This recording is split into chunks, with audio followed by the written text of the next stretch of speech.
A day out from the start of the season, time for my final season predictions on the Buffalo Sabres. Coming up here on the Locked On Sabres podcast.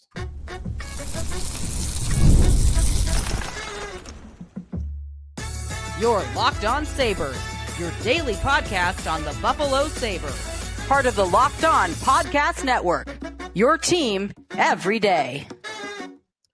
What is up, everybody, and welcome into this Wednesday edition of the Locked On Sabres podcast, and thanks for making us your first listen every day. We are free and available wherever you get your podcasts. You can check us out on our YouTube channel. Be sure to check us out there. You can hit the like and subscribe button if you do and you enjoy it. You also can be a part of our Locked On Sabres text club as we get rolling into the start of the season. Perfect time to do that. Practice updates, line combinations, game talk, back and forth. You got questions. If I've got a comment, we'll have all of that coming up here in our text club. And if you're not already in that and you want to sign up for it, you head over to joinsubtext.com/LockedOnSabres. That's the place to sign up, and then we'll have our fun from there. Sneaky Joe DiBiase here on a Wednesday, 1 day out from the start of the Buffalo Sabres season. The NHL has already begun. Only 3 games in, as we saw opening night with the Florida Panthers beating the Chicago Blackhawks. Maybe not looking ultra impressive while doing it, but they did get the win. Obviously, they're missing key pieces. You saw, I thought, a really cool thing the LA Kings did, which, if you didn't see that, was unveiling their new third jerseys by surprise. They came out in warmups wearing their normal home uniforms. They changed into a surprise third jersey that they then showed up to the game in. I thought that was pretty cool. You always see it done, unveiled now via social media or whatever, but this was, I thought, a very cool way the Kings did it. And the other thing that happened was the Penguins won a game with their goalie just went crazy. 3-0 over the New York Rangers, the team the Sabres are about to play.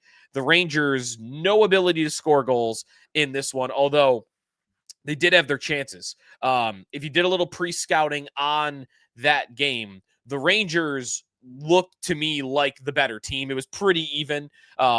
Neither of these teams are expected to be amazing, but the Rangers definitely higher expectations than the Penguins. And you got a shutout there from Artur Silvos of the Penguins, who got the start over Tristan Jiri. Even that was a surprise. And he rolls out a 25-save shutout. So Penguins are on the board with a win. The Panthers are on the board with a win as well. And then if you were staying up to watch the late game and you saw Nathan MacKinnon show out, you saw the Avalanche win 4-1 very, very late last night. More on the Rangers tomorrow, what we saw in their first game, the matchup itself, lineups. Will we see Igor Shesterkin? I think we probably will. What we see from the Sabres, all of that when we get a little more information on tomorrow's show, so stay tuned for that. Today, we're going to get into predictions, and we'll also get into the final roster, which was set after the Sabres made a move in goal. Get to that a little bit later on. Final projections, though, today. I had my projections a little bit earlier on in the offseason, and now that we're on the eve of the regular season, I want to reassess what I've learned, what I've seen out there about the Sabres, and how my mindset has changed a little bit about the Sabres' expectations this year. Maybe yours have too. Of course, you could always hit us up on how your thoughts are on all this as well. I'll have I wrote down point totals for every team in the Atlantic Division. And I want to go through those one by one, but I just kind of want to start off by laying out that I believe that right now the division is the greatest source for optimism this season. The Sabres season lies, I think, a lot in this is, I think, in the entirety of the Atlantic Division's history. I don't think this is hyperbolic. I don't think this is an overreaction. I believe that going all the way back to the 2013-14 season, which is when the league realigned and the divisions came into what they are today. Boston, Tampa, Montreal, Detroit, Ottawa, Toronto, Florida, and Buffalo. Those 8 teams in all of these seasons, in this 12-year stretch here, I think it is almost inarguable that this is the easiest the division has ever looked. I think that the division has its weakest season since its inception. If you go back in time, You can find a couple of years early on there, the 2015-16 season, the 2016-17 season. Those would be the two that are very comparable, where those 2 years, the division winner had 103 points, Florida and Montreal. By comparison, I mean, Tampa's had a year with 128. Boston had a year with 135 points. 135 points, right? That was only 2 years ago. How about that, by the way? Boston was 135 points 2 years ago, and they might only get half of that this year. Florida had a 122-point season. 103, back-to-back. Not a very high number. And the top three, the 2 and the 3 seed, didn't crack 100. Tampa and Ottawa in back-to-back years went 97 and 98 points in the second spot. The third spot, 93 and 95 points for Detroit and Boston. Not high totals. That, I think, is what we're more in line for this season, which is very different. I mean, many of these years, you've had 3 100-point seasons almost every year in recent times. It's been 3 teams in the Atlantic with 100 points, and this year we might only be looking at 1. So let's dive right into it. I'll get to the Sabres as a part of this, of course. I want to lay out why I'm optimistic about them first, though, before I get to the division.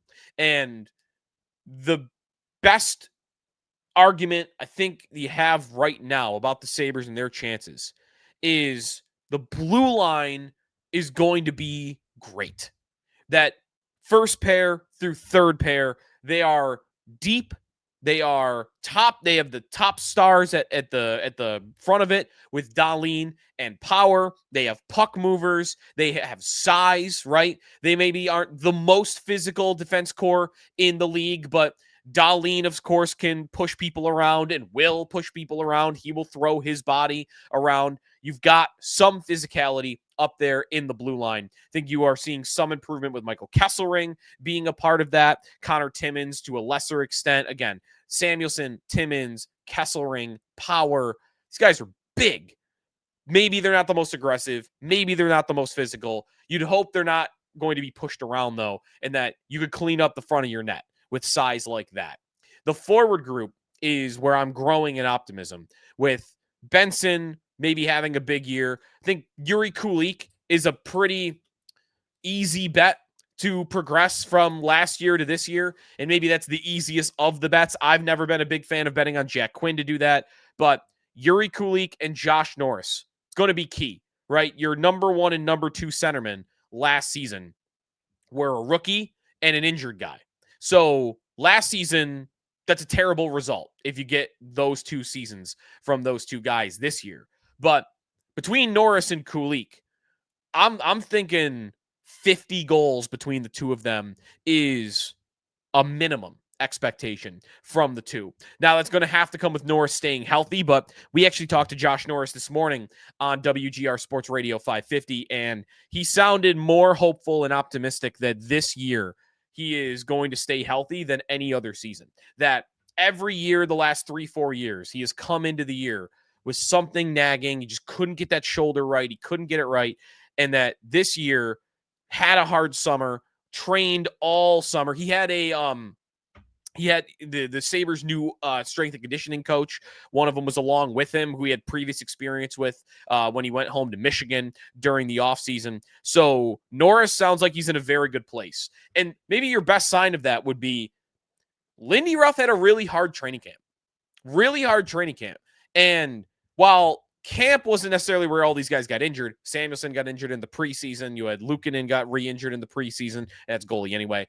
But the fact that they had a really hard camp and Norris went through that, played a good amount in the preseason, and he has nothing right now. And a lot of guys do, right? Benson has an injury. Kulich had something as we went along here. A lot of the defensemen, Kesselring, of course, at the top of that list right now. Power had been dealing with something. A lot of players had been dealing with stuff throughout this training camp that Lindy pushed them hard in. And who's one of the guys that came through it healthy? Josh Norris. So between him and Kulich taking steps for this team, that might be the most that I need at forward. It's just give me those 2, and the rest of it, there's enough. There's enough with the rest of it. So I like that part of this. Internally, where I've arrived is the roster is good enough to make the playoffs.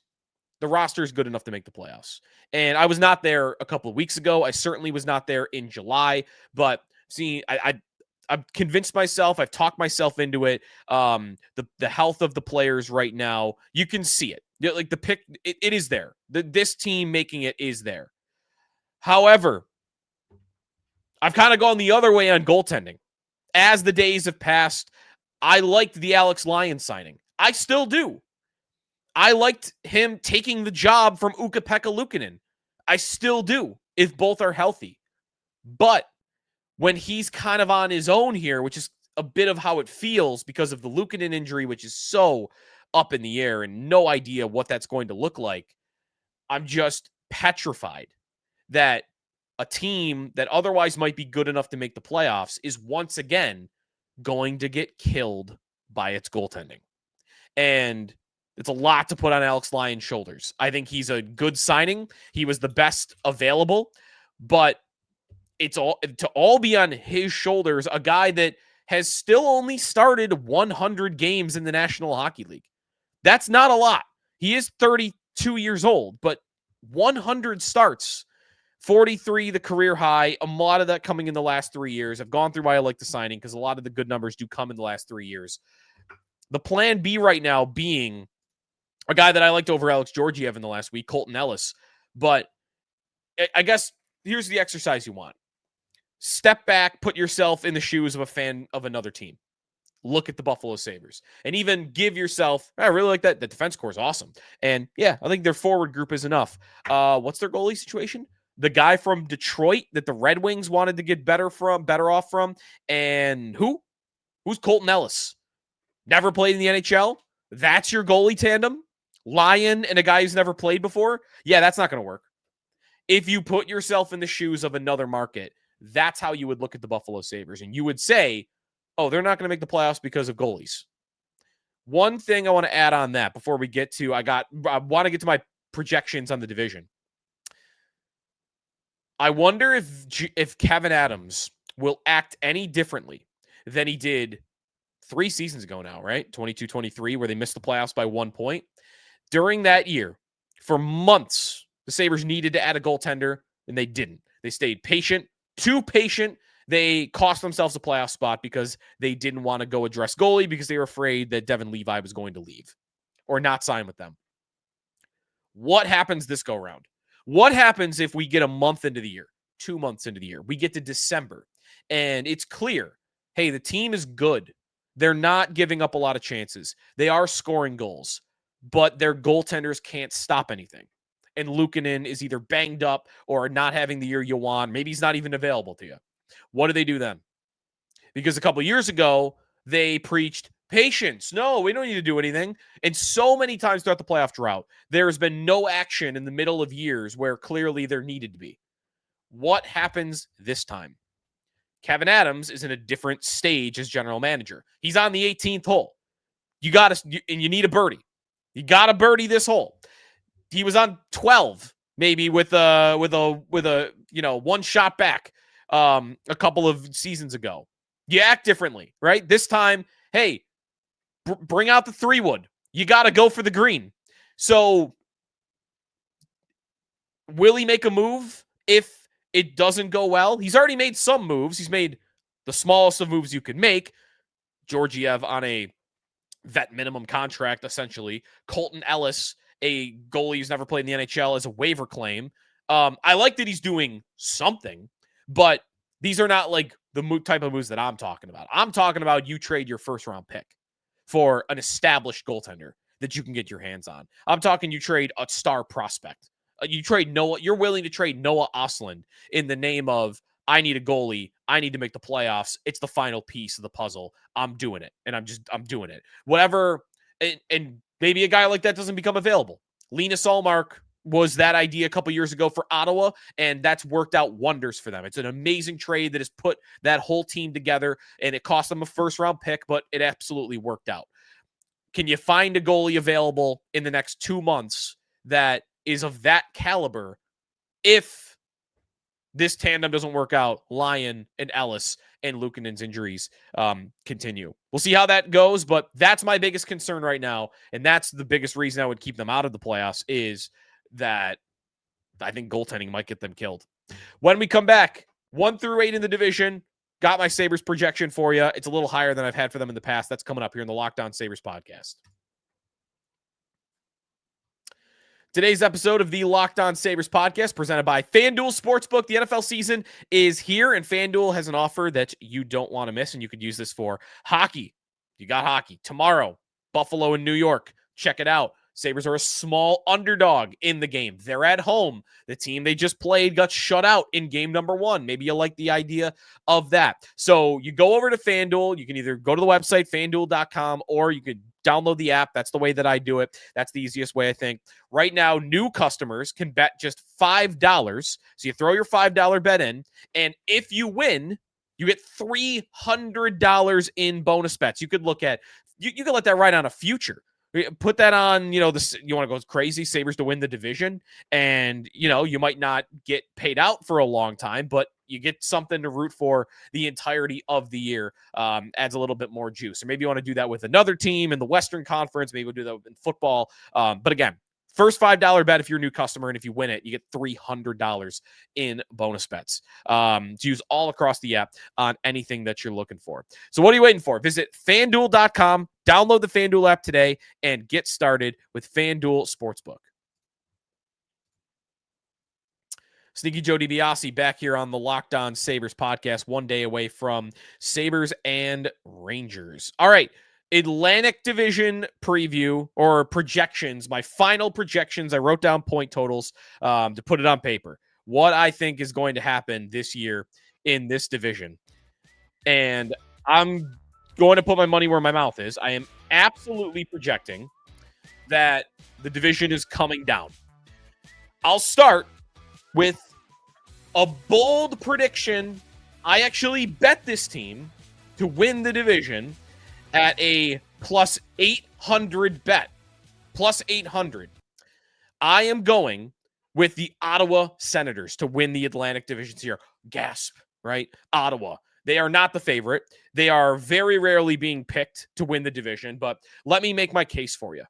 A lot of it has to do with the other teams. We've talked about it a lot, right? Florida coming back down to earth because they have 2 big injuries. And, Tampa is, I'll get to them in a second with this, but they are older and they've been on cruise control in past years. I think Ottawa is ready to do it. I think Ottawa is the most complete team in the Atlantic Division. They took the step that they needed last year by getting into the playoffs and getting that little taste of playoff hockey. But I love the players at the top of their lineup. I love Tim Stützle. Love Brady Tkachuk, obviously. Wish the Sabres could get their hands on Brady Tkachuk, but obviously he's staying put for now. But the lineup is deep, right? Like all the way through. I think Josh Norris is a better player than Dylan Cousins. I absolutely think the Sabres are going to win that trade if Norris stays healthy. And that's kind of what it comes down to, right? But I think Norris is a better player. But it shows you where the two teams are. That most viewed it as a hockey trade, right? It's a change of scenery trade. Even if I think Norris is a better player, you might not think they're that far off in terms of value. Look where the two players are pegged in their lineups. Josh Norris is being entrusted to be what for the Buffalo Sabres? The number one center. Number one center with Tage Thompson and playing on the number one power play unit. Where's Dylan Cousins playing at the beginning of the year for Ottawa? Third line center. First line for Buffalo, third line for Ottawa for players that maybe aren't super far apart. That shows where Ottawa is compared to Buffalo. Shane Pinto, Tim Stützle, those guys are going to be expected to play a little bit more minutes-wise than Cousins. I mean, Stützle, obviously. But it shows the depth. They've got it up front. David Perron, a good solid veteran on their third pair. Claude Giroux, a good solid veteran on their second line. Just all the way through, they're going to have goal scoring. And that blue line with Jake Sanderson and Thomas Chabot, it's a good blue line. I even like Nick Jensen as a bottom 4 defense guy. I think the blue line is good enough. I don't think it's as good as the Sabres, but the biggest reason that I've got Ottawa number 1 here is I think they're deep. I like their star players, and they have a goalie. That's the combination.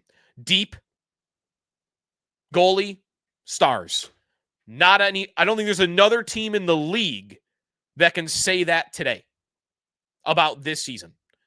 I got Ottawa number 1 at 105 points. That is my projection. I've got them winning the division. Number 2, I'm going to go with the Tampa Bay Lightning. 99 points. Part of this is kind of how they've treated past seasons. There have been actually like 2 of the last 3 years. Tampa has really not had their foot all the way down on the pedal to begin the year because they know they just got to get in. They just got to get in. They've done the song and dance before. They know that the Atlantic, winning the division doesn't even really sometimes give you an advantage. You might get a tougher matchup in round 1 if you get that. So I don't know how much they're really pushing for it and they care about it. I think you could see a slow start for them because that's kind of what's happened. They're an older team. They're a championship level team, and they know when to flip that switch. And they don't have one thing that Ottawa has. They're not as deep as the Ottawa Senators are. So I got Tampa coming in at number 2 at 99 points. Florida, I still have in the top 3. Some you're seeing with a Buffalo in the top 3, Montreal in the top 3, a surprise team up there. I'm going to go with Florida, though, still. They win last night. I still think they're a deep enough unit. They don't have the star talent for especially the first 3 months of the year with both Tkachuk and Barkov out. Barkov out all year.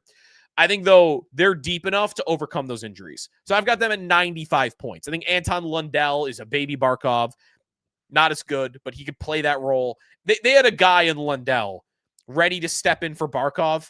I mean, there's no other team in the league, I think, that has a secondary player that plays the exact same style as the number 1 center ready to go like the Panthers did. So he's not as good. Star talent takes a knock, but I think Florida still finds their way to a 95-point season and in the top 3. My number 4 seed in the Atlantic for this year, I'm going to go with Montreal.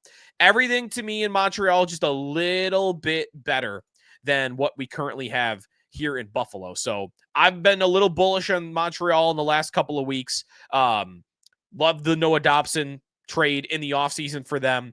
And while I'm not super optimistic about their goaltending, like that's one area I'd give them above the Sabres. I think it's more likely Sam Montembeault is able to provide good level goaltending for them than Alex Lyon is.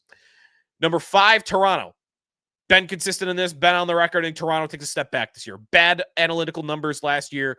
They were a very goaltender-reliant season last year, which for a team that doesn't have a star goalie, I think that could be tough. They lose their second-best player, Mitch Marner. They don't really replace him. I still got Toronto squeaking into the playoffs, but I think it's going to come down to the last couple games of the season. I got them at 93 points. That is going to be, I think, the final wild card position. I think Toronto just squeaks in at the very end. Then I have the Sabres. So, yes, go ahead, yell at me. I do have the Buffalo Sabres playoff drought extending to a 15th season. I have them being close. I think it will come down to the final week. I've got them at 90.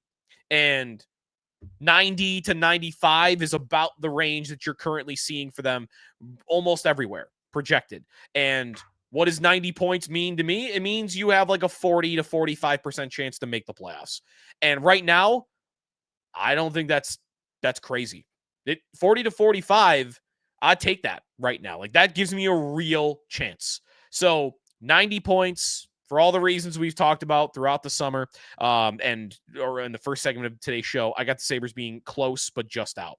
Detroit, I have as the 7th spot in the Atlantic at 87 points. I think they could fall apart a little bit this year.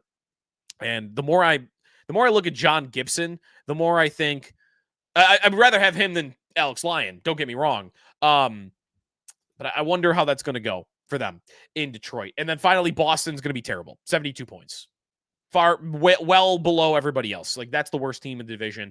And I don't think it's particularly close. I think Boston's really, really bad. So Ottawa at number 1, Tampa number 2, Florida at number 3, Montreal at 4, Toronto 5, Buffalo 6, Detroit 7, Boston 8. And really everybody being in the playoff mix except for the Bruins and probably it coming down to Sabres, Leafs, and Canadians in the final week. I think those 3 teams are all fighting in the final games of the season. And hey, maybe the Sabres get lucky and they're one of those teams that gets in.